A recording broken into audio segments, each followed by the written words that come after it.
all awake and ready to talk about data at 9 a.m. Thank you. This is like you said, this is the second time I've been here, so I love this group. Thanks for having me back. I hope to come back again in January about some other exciting stuff I'm working on, but I'll save that for later. So, good morning, Pasadena. A little bit about me. This is kind of everything I'm obsessed with all at once. I love data. I don't eat bacon, but I love that shirt. Data is the new bacon. Those are my dogs, a pit bull and a bloodhound, and I am obsessed with the ocean. So, and of course my husband fits in there somewhere, but he doesn't think he always does. But I actually have an undergraduate degree in chemistry and marine science, so I had a math focus, and my graduate degree is biomedical science that I did in the Department of Biostatistics, Bioinformatics, and Epidemiology, and I started my career as a statistician for a political research firm before moving on to Warner Brothers and then to agencies, and that's where I've been ever since, before launching my own agency last year. And gotta tell you, going out on your own, no regrets. Best thing I ever did, highly recommend it. And about my agency, so it's called Social Age Media. We are a digital marketing agency that targets the millennial consumer, and what sets us apart is our ability to turn data into actionable insights. These are a few of our clients: Tourism Office of Spain, Marriott, all kinds of fun stuff, and we kind of do everything through the lens of be yourself, stay classy, and earth stewardship, but I won't get into all that. And we like to have fun, as you can see by the silly balloons on our head and playing with the Google signs and all that, so we know how to have fun, because you have to. Of course, data is fun, but you have to loosen up and have a little sometime. Okay, so data. You've got marketing data, or whatever data you have, whether it's marketing, whether it's shark research data, whether it's sales data, whatever, company data. Where do you start? Everybody's always asking me, where do I start with my data? What do I do? It starts with your goal. I always say, be a goal digger and figure out, what are your goals? What are you trying to accomplish? That is where everything starts. Don't immediately come up and, hey, I heard big data is the thing. Great. You need to start with the right data and get a handle on that smaller data set before you go rushing off into the big data pool. Because it's pretty big. There's a lot of data out there and a lot of tools to analyze it. So before you even think about what metrics you want, think about your goals. And just so you know too, anybody who wants this presentation, I'm happy to put it on SlideShare or send it to you. And there's nothing proprietary in here that is super secret, or else I wouldn't be sharing it, but you're all welcome to it, so feel free to send me an email or get my card at the end. Then you can save your phone space. But really, everything boils down to 3 metrics every time: awareness, engagement, conversion. Every other metric is simply a kind of derivation of that, if you think about it. So is your goal to get your company noticed? Is your goal to get people engaged? Or is your goal to get them to convert either as a sale or some other call to action? And if you think about it, sure, there's other metrics, but really, people give you a lot of metrics when they don't know what they're doing, right? We've seen it, right? You've all been in a meeting where you're going through 60 pages of graphs and just the minutia that's so excruciating to listen to, and you're wondering, what is the takeaway? So I promise you, if you start with just boiling it down to what your goal is and what metrics are going to measure towards that goal, that's what's going to get you going. So really, starting small. Again, I love data. Data is awesome. But we have to start with just the very core. So obviously, for my company that is in its second year, awareness, engagement, and conversion are very important to me. And how do I get those? It's probably a mixture of those for my company. Some companies that are more known, maybe it's conversion. You have to figure that out. And if you have a hard time figuring out, what metrics reach your goals, hire somebody who can help you. Don't leave it, don't guess, don't just, figure it out. But I'll show you some easy ways you can kind of visualize a few things. I talked about this last time, but I have a little visuals, and I won't tell the same stories, I promise. So always remember that data has no feelings, okay? Now, I can't stress this enough, because, again, people who are constantly giving you those 60-page reports, or every little bit of data, they don't know what they're doing. So those of us who know math, we know we're in a little secret, right? The rest of the world's afraid of numbers, right? So we have this particular power, huh? I see some of you smiling. We have this particular power, and you want that from us, those of you who are afraid of it. So there are people who take that for granted and can't get the insights out of the data, and will just throw all kinds of things at you, like telling you, well, did you know that your consumers are more likely to have cats than dogs? Okay, well that's awesome, but if you are selling life insurance, what does that have to do with it, right? Does that have anything to do with it? You know, maybe down and deep in the big data world, how you message them, yes. But at the very surface for your goals, the very simple part that your CEO or your shareholders or the client cares about, it's really those awareness, engagements, and conversions. So stop getting into that minutia, because again, you don't have to bring in every piece of data. It's not going to get sad. It's not going to cry yellow tears. And it's not going to hold the kitty and say, please take me. Because too much data does what? Analysis paralysis. Trust me, I get down that slippery slope all the time. I've gotten really good at stopping myself. So I have this great data set of shark research data, which is amazing. I'm kind of obsessed with sharks. And so for fun, I'm looking at if there's a predictive thing about seeing, not being attacked, but just seeing a shark and, et cetera. So of course there's names of people that have reported it. So just for fun, I analyzed the first names of people and who is more likely to see a shark. So is anybody in here named Peter or Mike? I know there is. No. If your name is Peter or Michael, you're more likely to see a shark. But, right, exactly. But, so that's my next point is, what are more common men's names in California? Peter and Mike. So you have to take data with the right context. So I did that for fun because when when this is all done, that's going to be the headline I sell to get PR for it, But if I really was serious about that, that's analysis paralysis big time, More important are things like, what activities do you do? And it turns out us surfers see sharks more, 60% of the time. We report them, obviously, because we're in the water more and for longer. So you have to kind of look at what is important. So obviously the names of people reporting sharks is not important. It really isn't. I mean, maybe in the big data world, we can figure out something that in a certain area, there's a bunch of kids named Mike that just go out and surf and see sharks, right? But anyways, that's just getting into paralysis. So I think I've illustrated that. So now some client data. And I talked about this before, but I wanted to show you the actual data. So last time I was here, I was telling you guys about a client of mine that came to me and their sales are down. Oh my gosh, what are they going to do? The last 4 years, things have just been going down, down, down. Okay, so here's their data. The top graph, as you can see, is kind of a little hard to figure out. It's like, is it really going up or down? It does kind of look like it is in a bit of a linear trend. It's not linear, but the data is going up. They are increasing sales overall.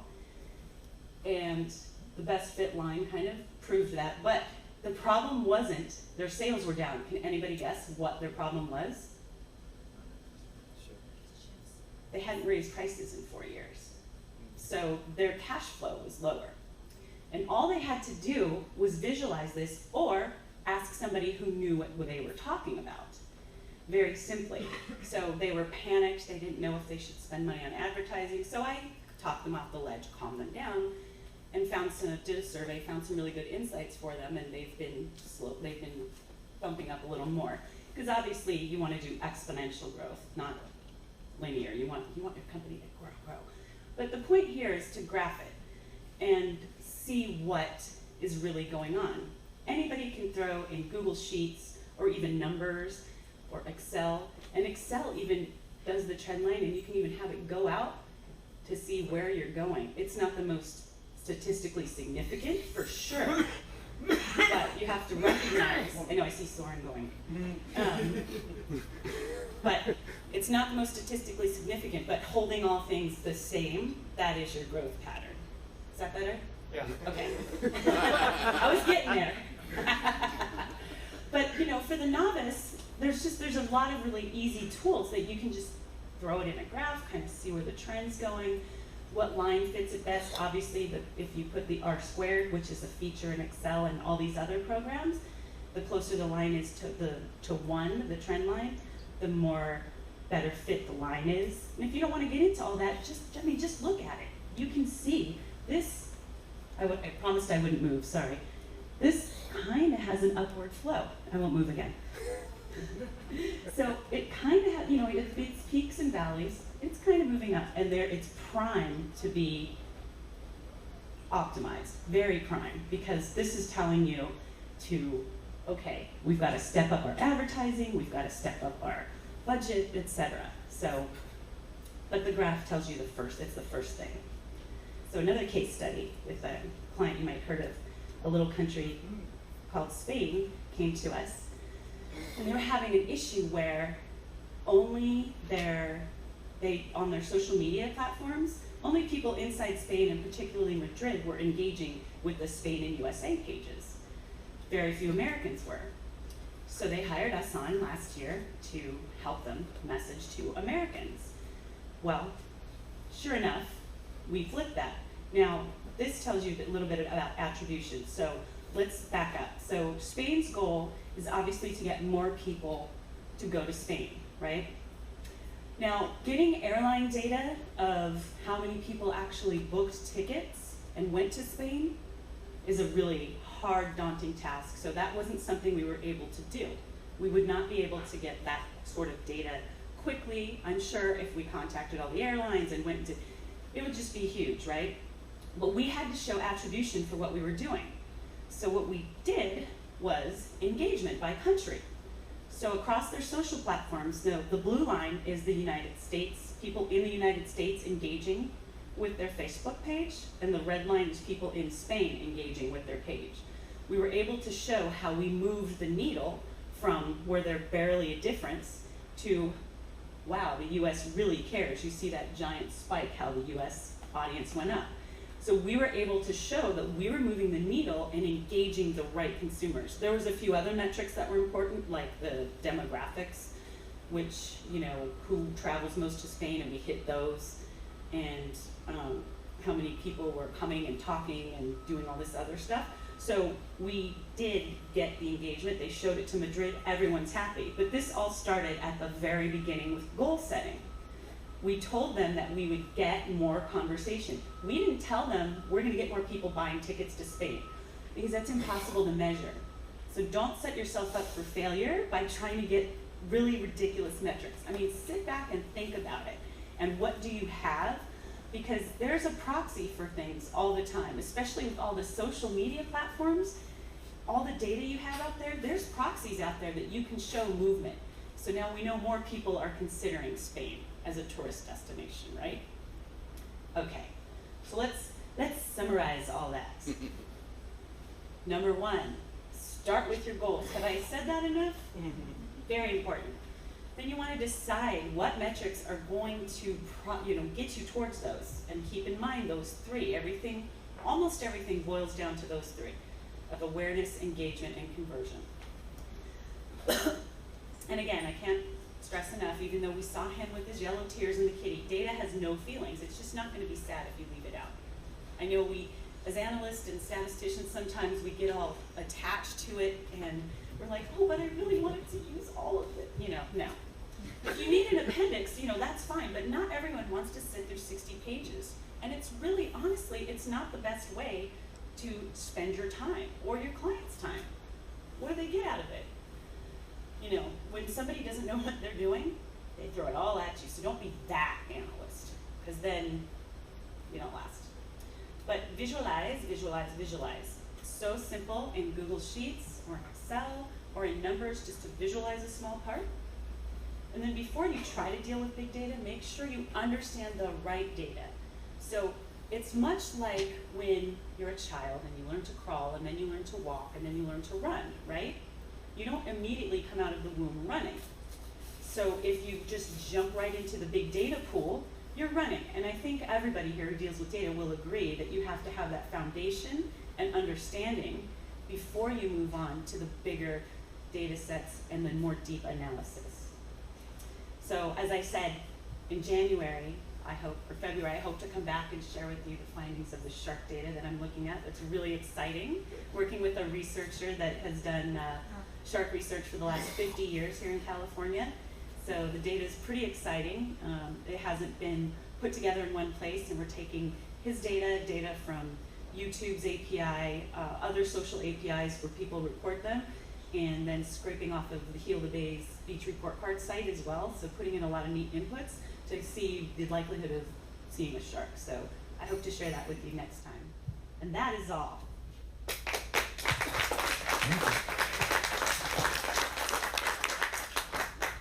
Great presentation. Hopefully when you come out with that report, I will have seen a shark and reported it, because I'm statistically more likely to see a shark, which is a little scary. Huh? Not on a bicycle. Not on a bicycle. They're not all great whites. Oh, good. I think. Some are just average. Sharks love. Some are just average. They love riding bicycles. So we're gonna open up to Q&A here. I'm gonna pass the mic to John. Please raise your hand, stand up, say your name, what you do, ask a question. Let's try and stay away from commentary about success stories you've had with data or whatnot. So Q&A. Hi, Scott Witt, fractional startup executive, coach, et cetera, et cetera. Is that okay? I do lots of things, so I'm trying different things. The points were really good, but I think for this group it would be really helpful if you gave an example or two. So we say goals, moving the needle, pick, let's say a startup, let's say like a consumer-facing, Mike, okay, consumer-facing fitness app.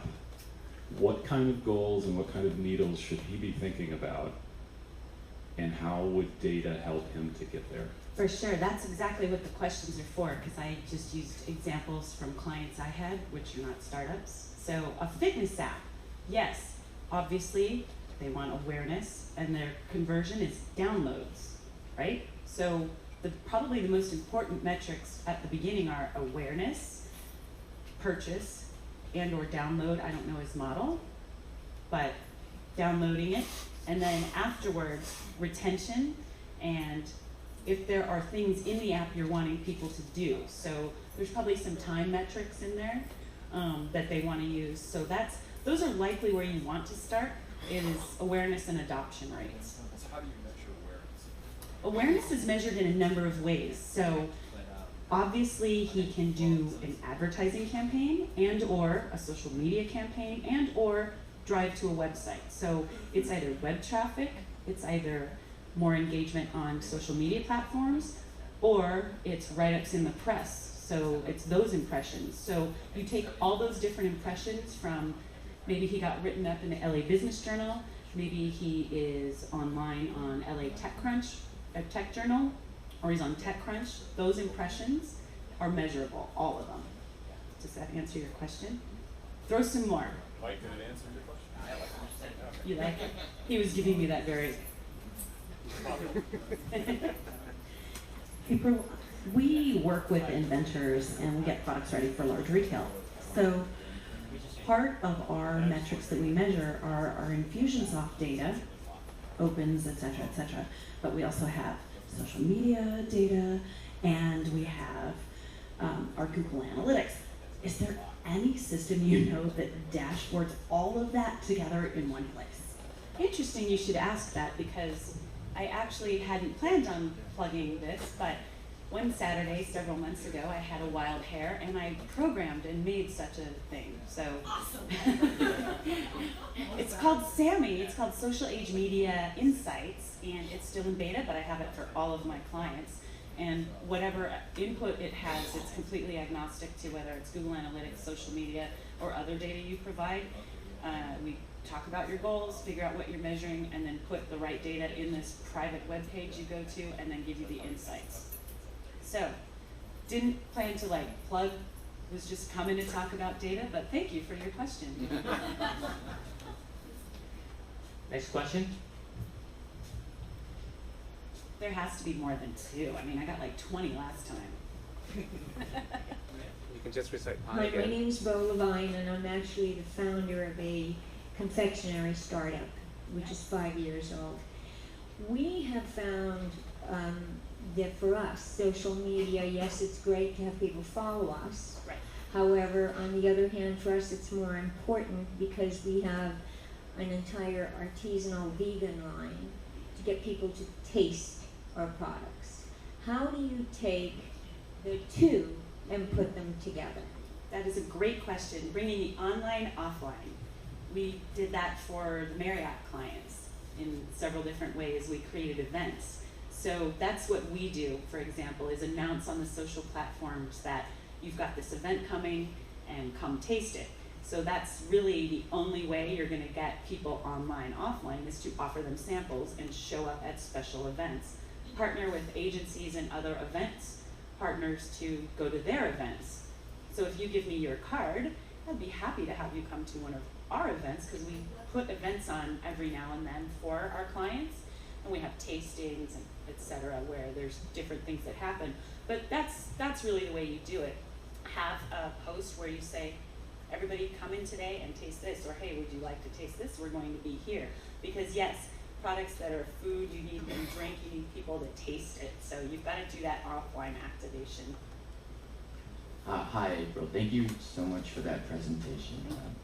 I'm Victor Look, and I'm an attorney. And my question is, if you're in a service industry where your service is almost seen as sort of a commodity, with consumers, how do you differentiate yourself, and how does that translate into those three metrics? That's a great question, and I've seen attorneys do a great job of differentiating themselves on social media. You have to be careful, obviously, because of legal ramifications, but showing a bit of your personality. If you give me your card, or I give you my card, I actually have a presentation I gave about social media for attorneys that has examples of a couple really doing it right. And what they did was humanized and had people in their office show some of the things that are happening in the office. For example, if you decided to have a kombucha tasting or a vegan dessert tasting at your office, they took pictures of it and they put it on social media. Because that sets you apart from that stuffy, commoditized, I need a lawyer.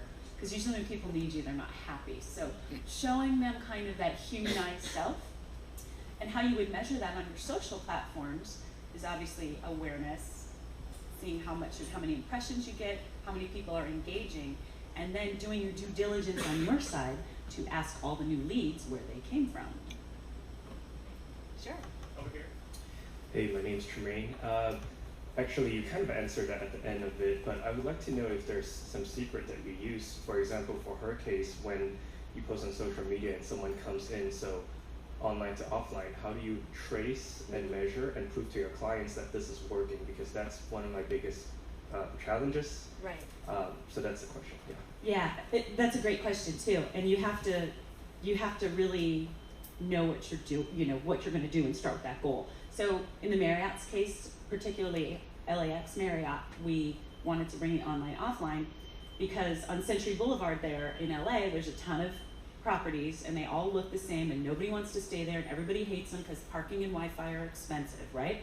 So we wanted to differentiate the LAX Marriott because their banquet team and their interior is amazing and they do these awesome events. And so what we did was we partnered with, got a panel, partnered with several businesses I know to exhibit, had food and drink, and invited a bunch of people out to come see a panel talking about branding. Gave some prizes away, got partnerships. I would have had this lovely young lady come and have her stuff tasted. And at the end, what we measured were social impressions. It was picked up in the press a couple times. And then last week, from this work we did in March, we let them know ahead of time they're not going to necessarily show leads right away. We had a bona fide lead where somebody contacted me from a nonprofit to move their 500-person dinner annually to that property. So impressions are the first way, so you have to look and see who uploaded it to social, their followers, blah, blah, blah, those formulas, and then how many times it got written up, how many photos were uploaded, mentions, etc., and then how many people bought the product or are interested in the product.